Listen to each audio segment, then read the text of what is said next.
the people who run such media must know to get funding is extremely difficult. We don't have people in Singapore, and when you say funding, is of course businessmen, right? People with money, who will put money in such ventures. Knowing the kind of constraint that TOC would have in terms of the intimidation that we get from the government, the kind of non-assistance that the government will provide, like not issuing a press release, will call you out for any inaccuracy straight in press and not say a friendly phone call or email. TOC as a project was never intended to or packaged itself as something that was intended to be commercially viable. It was always a passion project. That TOC was there to fill a space that other media were not in. So by definition, an independent news website that wanted to reach an audience that was politically aware or wanted to be politically aware. You know, the mainstream media likes to paint itself as neutral and balanced and so on. So I'd like to find out, what is your stance against journalistic neutrality or balance?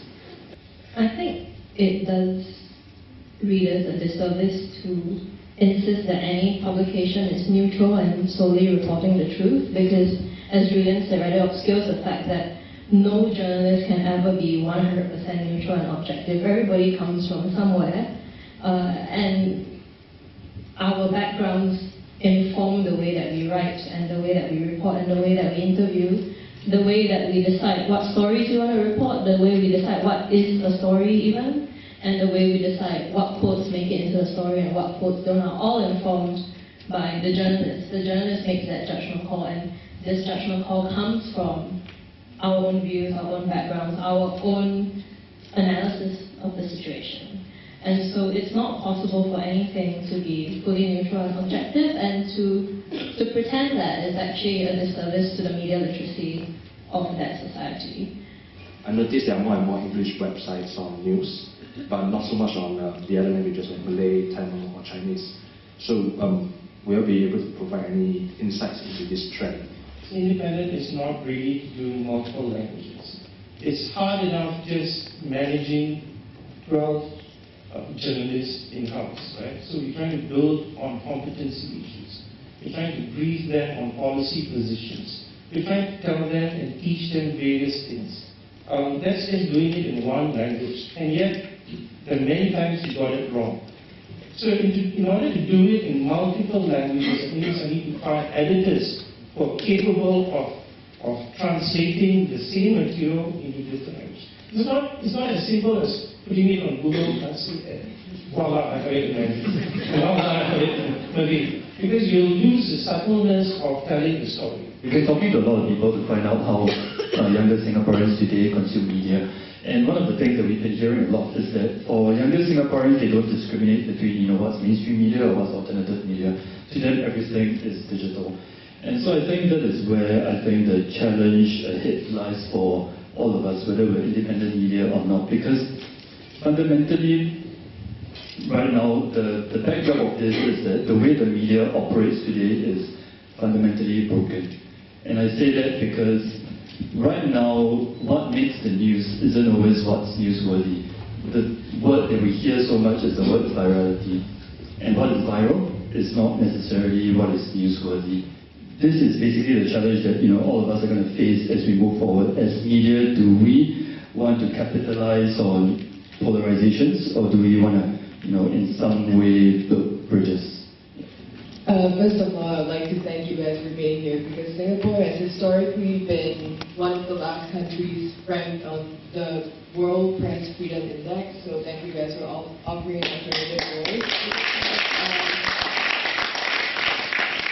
Sounds like you all have faced some kind of problems that have been, like the smear campaigns and things, or maybe anonymously attacking the organizations that you guys represent. With the introduction of POFMA, what do you think your challenges might now be? Is there a way where you can still keep your journalistic integrity?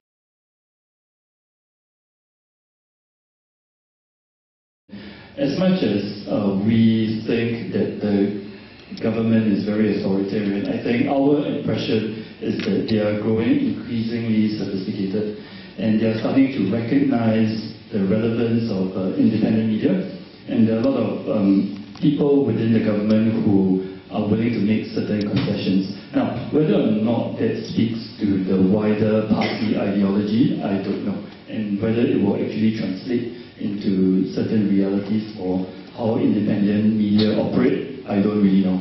But we are starting to see things change a little bit. I think if you haven't been stonewalled by an agency before, then you're not actually a journalist in Singapore. and I think this applies to even mainstream media journalists, since I've heard mainstream media journalists bitch about being stonewalled by government agencies. Basically, it affects a range of topics that we can cover. Because the POFMA bill gives a lot of powers to the minister, right? The minister can just issue a takedown notice. I will have to comply, otherwise I will face the same legal issues that POC is facing. That actually limits the kind of stories that I can report going forward. So what happens is the quality of journalism is going to suffer at the moment. For any relationship, there should be a 50-50. So for your side, you have given up. Then for us, what can we do for you? When we think about creating change in Singapore, there's always this thing that we call the culture of fear, right? And it's always, I want to help, but don't tell them I help you, right? Or don't put my face. Can I give you a quote, but then you say it's anonymous? For us as journalists, writers, content creators, whatever, it's extremely frustrating. I cannot overstate this. So if you were to ask me what the public can do, I will give you my very frank and unfiltered opinion, and that is to be in this with us. Because we can only do so much, but we need the public to step up and say that I am now going to be accountable for the future that I want in this country.